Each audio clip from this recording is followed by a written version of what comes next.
کہ یہ زبان ہی ہے کہ جس سے انسان جو ہے وہ چاہے تو جنت بھی حاصل کر سکتا ہے اور چاہے تو یہی زبان انسان کو برباد کر سکتی ہے۔ اور چنانچہ یہ حدیث نقل کی گئی اس سے پہلے والے میں کہ پیغمبر نے فرمایا کہ جتنا زیادہ عذاب کل کو قیامت میں اللہ زبان پر کرے گا اتنا زیادہ عذاب کسی اور حصے پر نہیں ہوگا۔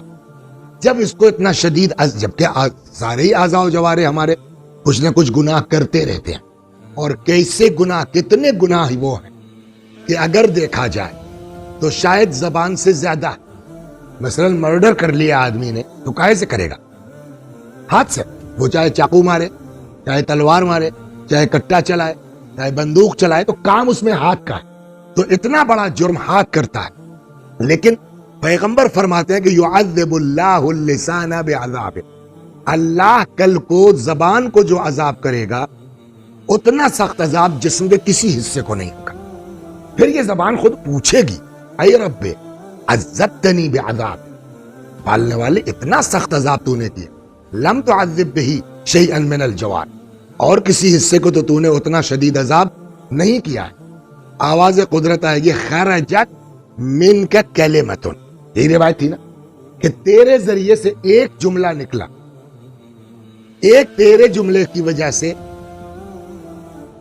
قتل ہوا، تیرے ایک نکلنے سے مال لوٹا گیا، وانتہک بہ الفرج الحرام، تیرے ایک ہلنے کی وجہ سے عزتیں لوٹی گئیں۔ اب خدا فرماتا ہوا عزتی و جلال، قسم ہے میری عزت،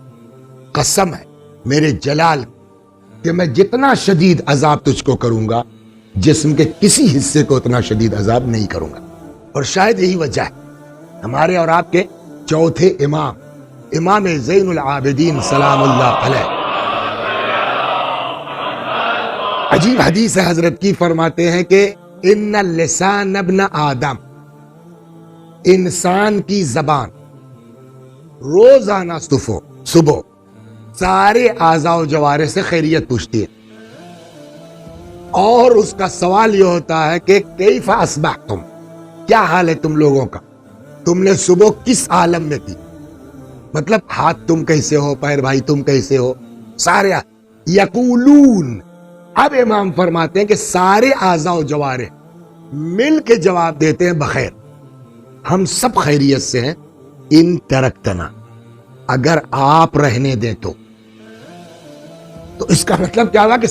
سب کچھ ہوتا ہے اس زبان کے ذریعے سے۔ اس کے بعد وہ سب فریاد کرتے ہیں زبان سے، کہتے ہیں کہ اللہ اللہ فینا، زبان خدا کا خیال کر میرے بارے میں، خدا کا خیال کر، اس لیے کہ ہم لوگوں کو عذاب بھی ہوگا تو تیرے ذریعے سے،